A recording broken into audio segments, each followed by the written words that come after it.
Good morning, everyone. My colleagues, Sir Roderick Lyne, Baroness Prashar, and Sir Lawrence Freedman, and I would like to welcome you to the Queen Elizabeth II Centre. I should record how much we appreciate the support provided by the Centre and its staff during our public hearings and again today. Before I begin my statement, perhaps we should all recall the continuing suffering of innocent people in Iraq and those who have been killed and injured in terrorist attacks, including the latest horrific attack last Sunday, which killed more than 250 people. We were appointed to consider the UK's policy on Iraq from 2001 to 2009 and to identify lessons for the future. Our report will be published on the inquiry's website after I finish speaking. In 2003, for the first time since the Second World War, the United Kingdom took part in an invasion and full-scale occupation of a sovereign state. That was a decision of the utmost gravity.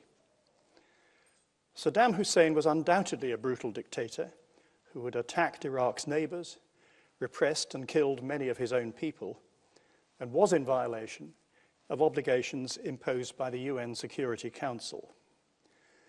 But the questions for the inquiry were whether it was right and necessary to invade Iraq in March 2003, and whether the UK could and should have been better prepared for what followed. We have concluded that the UK chose to join the invasion of Iraq before the peaceful options for disarmament had been exhausted. Military action at that time was not a last resort. We have also concluded that the judgments about the severity of the threat posed by Iraq's weapons of mass destruction, WMD, were presented with a certainty that was not justified. Despite explicit warnings, the consequences of the invasion were underestimated. The planning and preparations for Iraq after Saddam Hussein were wholly inadequate. The government failed to achieve its stated objectives. I want now to set out some of the key points in the report. First, the formal decision to invade Iraq if Saddam did not accept the US ultimatum to leave Iraq within 48 hours, was taken by Cabinet on March the 17th, 2003. Parliament voted the following day to support the decision.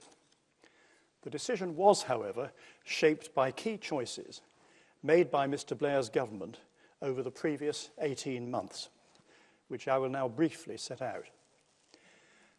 After the attacks on September the 11th, 2001, Mr. Blair urged President Bush not to take hasty action on Iraq. By early December, US policy had begun to shift, and Mr. Blair suggested that the US and the UK should work on what he described as a clever strategy for regime change in Iraq, which would build over time. When Mr. Blair met President Bush at Crawford, Texas, in early April 2002, the formal policy was still to contain Saddam Hussein. But by then, there had been a profound change in the UK's thinking. The Joint Intelligence Committee had concluded that Saddam Hussein could not be removed without an invasion.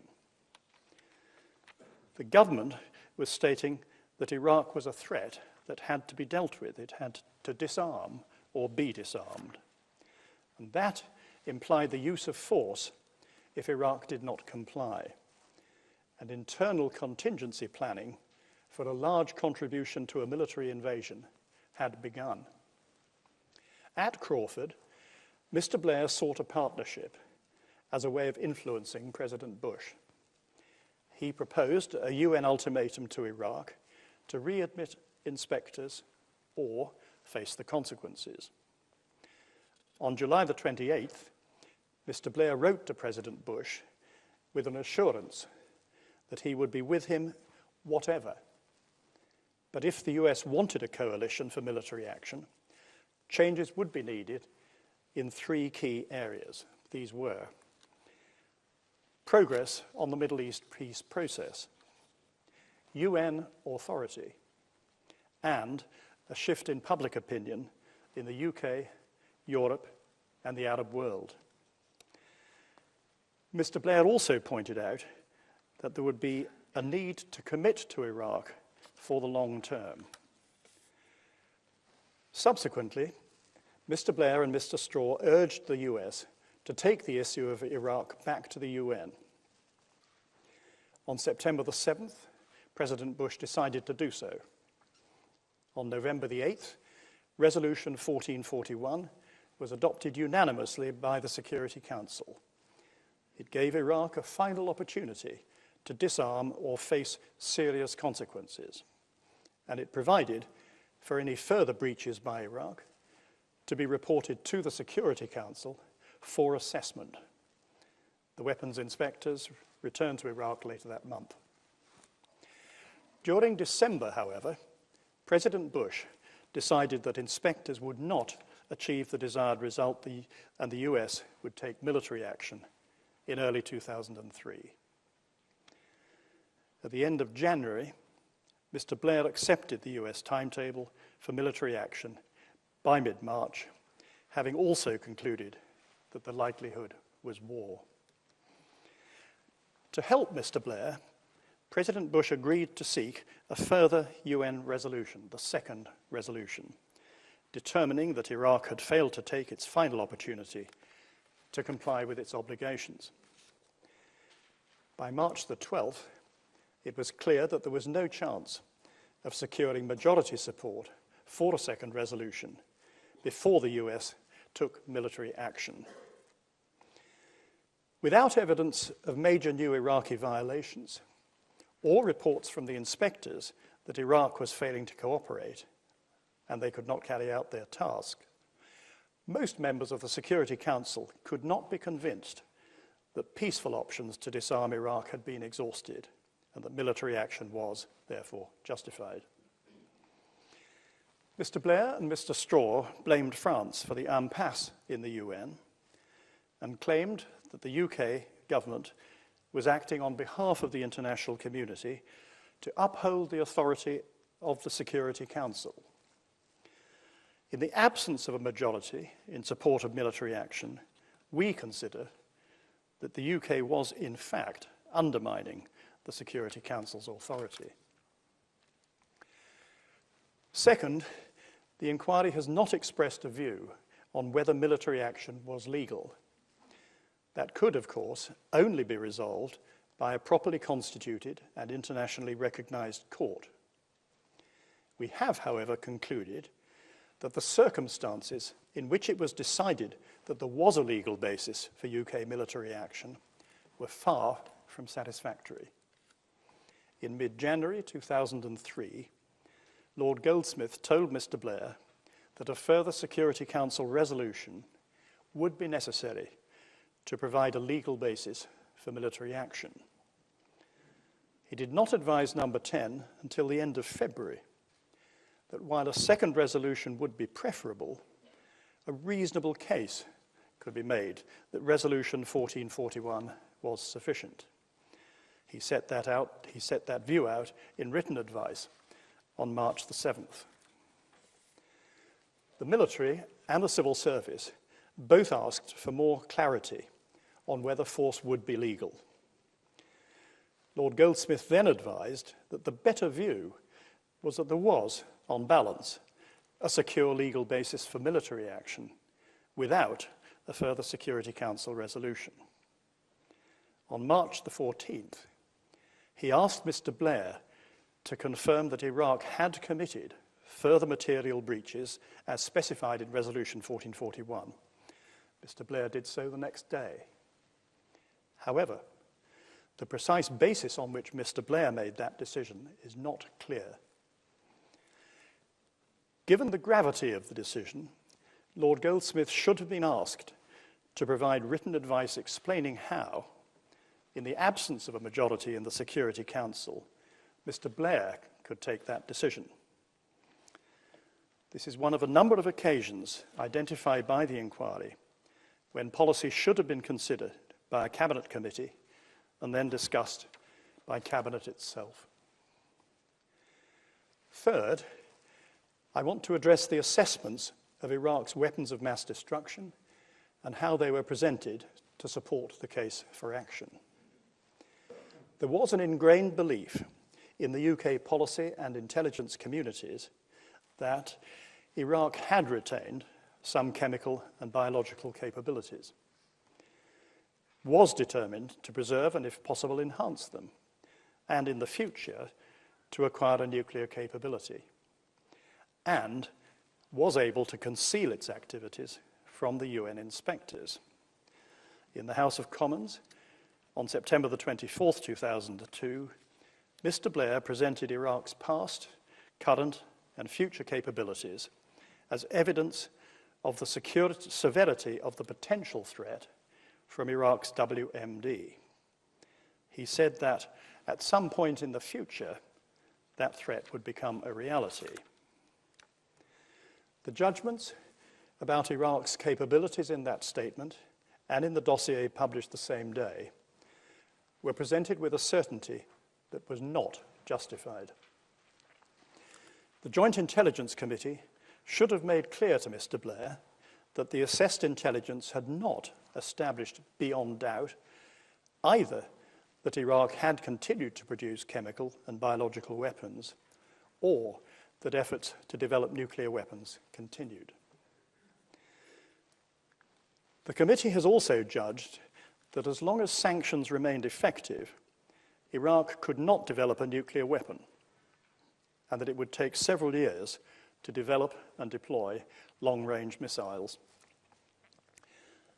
In the House of Commons on March the 18th, 2003, Mr. Blair stated that he judged the possibility of terrorist groups in possession of WMD was a real and present danger to Britain and its national security, and that the threat from Saddam Hussein's arsenal could not be contained and posed a clear danger to British citizens. Mr. Blair had been warned, however, that military action would increase the threat from al-Qaeda to the UK and UK interests. He had also been warned that an invasion might lead to Iraq's weapons and capabilities being transferred into the hands of terrorists. The government's strategy reflected its confidence in the Joint Intelligence Committee's assessments. Those assessments provided the benchmark against which Iraq's conduct and denials and the reports of the inspectors were judged. As late as March the 17th, 2003, Mr. Blair was being advised by the chairman of the Joint Intelligence Committee that Iraq possessed chemical and biological weapons, the means to deliver them, and the capacity to produce them. He was also told that the evidence pointed to Saddam Hussein's view that the capability was militarily significant and to his determination, left to his own devices, to build it up further. It is now clear that policy on Iraq was made on the basis of flawed intelligence and assessments. They were not challenged, and they should have been. The findings on Iraq's WMD capabilities set out in the report of the Iraq Survey Group in October 2004 were significant, but they did not support pre-invasion statements by the UK government, which had focused on Iraq's current capabilities, which Mr. Blair and Mr. Straw had described as vast stocks and an urgent and growing threat. In response to those findings, Mr. Blair told the House of Commons that although Iraq might not have had stockpiles of actually deployable weapons, Saddam Hussein retained the intent and the capability and was in breach of United Nations obligations. That was not, however, the explanation for military action he had given before the conflict. In our report, we have identified a number of lessons to inform the way in which intelligence may be used publicly in the future to support government policy. Fourth, I want to address the shortcomings in planning and preparation. The British military contribution was not settled until 2003, when Mr. Blair and Mr. Hoon agreed the military's proposals for an increase in the number of brigades to be deployed and that they would operate in southern, not northern, Iraq. There was little time to prepare 3 brigades, and the risks were neither properly identified nor fully exposed to ministers. The resulting equipment shortfalls are addressed in the report. Despite promises that Cabinet would discuss the military contribution, it did not discuss the military options or their implications. In early January 2003, when the government published its objectives for post-conflict Iraq, it intended that the interim post-conflict administration should be UN-led. By March 2003, having failed to persuade the US of the advantages of a UN-led administration, the government had set the less ambitious goal of persuading the US to accept UN authorization of a coalition-led interim administration. When the invasion began, UK policy rested on an assumption that there would be a well-executed, US-led and UN-authorized operation in a relatively benign security environment. Mr. Blair told the inquiry that the difficulties encountered in Iraq after the invasion could not have been known in advance. We do not agree that hindsight is required. The risks of internal strife in Iraq, active Iranian pursuit of its interests, regional instability, and al-Qaeda activity in Iraq were each explicitly identified before the invasion. Ministers were aware of the inadequacy of US plans and concerned about the inability to exert significant influence on US planning. Mr. Blair eventually succeeded only in the narrow goal of securing President Bush's agreement that there should be UN authorization of the post-conflict role. Furthermore, he did not establish clear ministerial oversight of UK planning and preparation. He did not ensure that there was a flexible, realistic, and fully resourced plan that integrated UK military and civilian contributions and addressed the known risks. The failures in the planning and preparations continued to have an effect after the invasion. That brings me to the government's failure to achieve the objectives it had set itself in Iraq. The armed forces fought a successful military campaign, which took Basra and helped to achieve the departure of Saddam Hussein and the fall of Baghdad in less than a month. Service personnel, civilians who deployed to Iraq, and Iraqis who worked for the UK showed great courage in the face of considerable risks, and they deserve our gratitude and respect. More than 200 British citizens died as a result of the conflict in Iraq. Many more were injured. This has meant deep anguish for many families, including those who are here today. The invasion and subsequent instability in Iraq had, by July 2009, also resulted in the deaths of at least 150,000 Iraqis, and probably many more, most of them civilians. More than 1 million people were displaced. The people of Iraq have suffered greatly.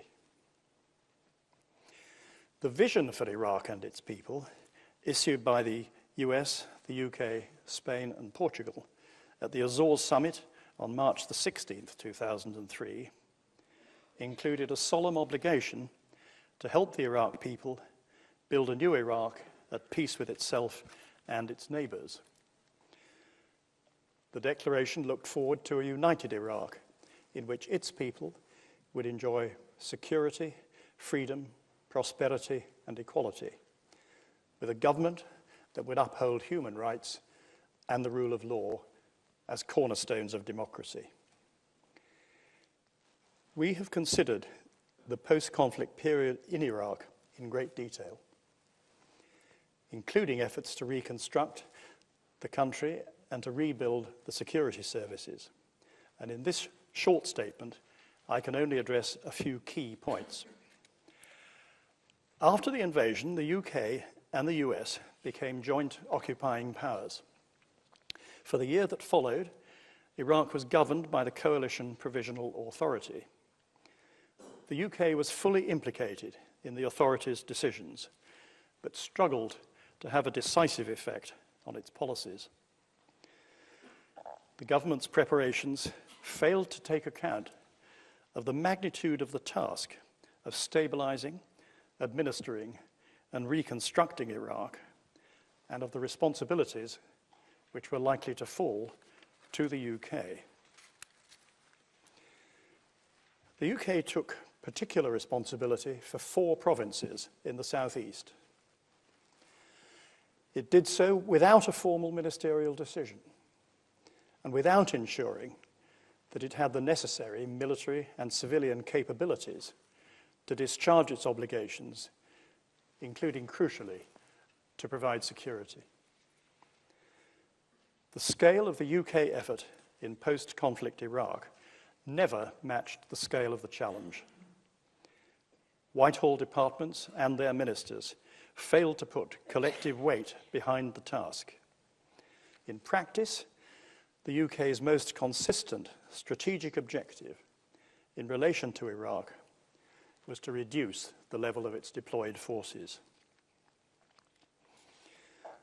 The security situation in both Baghdad and the southeast began to deteriorate soon after the invasion.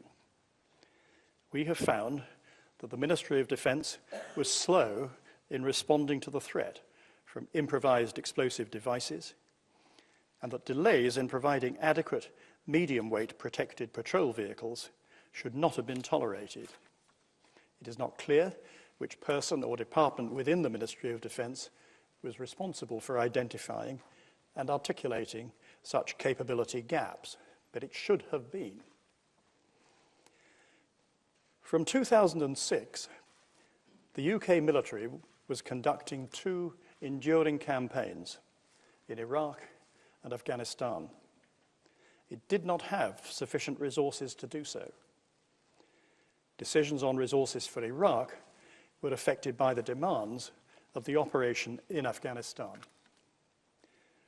For example, the deployment to Afghanistan had a material impact on the availability of essential equipment in Iraq, particularly helicopters and equipment for surveillance and intelligence collection. By 2007, militia dominance in Basra, which UK commanders were unable to challenge, led to the UK exchanging detainee releases for an end to the targeting of its forces. It was humiliating that the UK reached a position in which an agreement with a militia group which had been actively targeting UK forces was considered the best option available. The UK military role in Iraq ended a very long way from success. We have sought to set out the government's actions on Iraq fully and impartially. The evidence is there for all to see. It is an account of an intervention which went badly wrong, with consequences to this day. The inquiry report is the committee's unanimous view. Military action in Iraq might have been necessary at some point, but In March 2003, there was no imminent threat from Saddam Hussein. The strategy of containment could have been adapted and continued for some time. The majority of the Security Council supported continuing UN inspections and monitoring.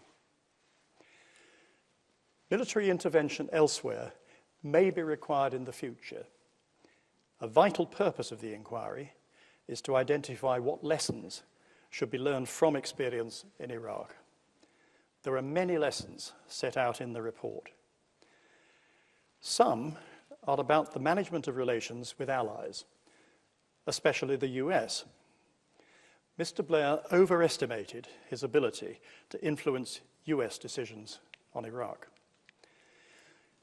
The UK's relationship with the US has proved strong enough over time to bear the weight of honest disagreement. It does not require unconditional support where our interests or judgments differ. The lessons also include the importance of collective ministerial discussion, which encourages frank and informed debate and challenge. The need to assess risks, weigh options, and set an achievable and realistic strategy. The vital role of ministerial leadership and coordination of action across government, supported by senior officials. The need to ensure that both the civilian and military arms of government are properly equipped for their tasks. Above all, the lesson is that all aspects of any intervention need to be calculated, debated, and challenged with the utmost rigor, and when decisions have been made, they need to be implemented fully. Sadly, neither was the case in relation to the UK government's actions in Iraq. To conclude, I should like to thank my colleagues, our advisors, and the Inquiry Secretariat for their commitment to this difficult task. I also want to pay tribute to Sir Martin Gilbert, who died last year. As one of the preeminent historians of the past century, he brought a unique perspective to our work, and until he became ill in April 2012. We have missed him greatly as a colleague and a friend. Thank you.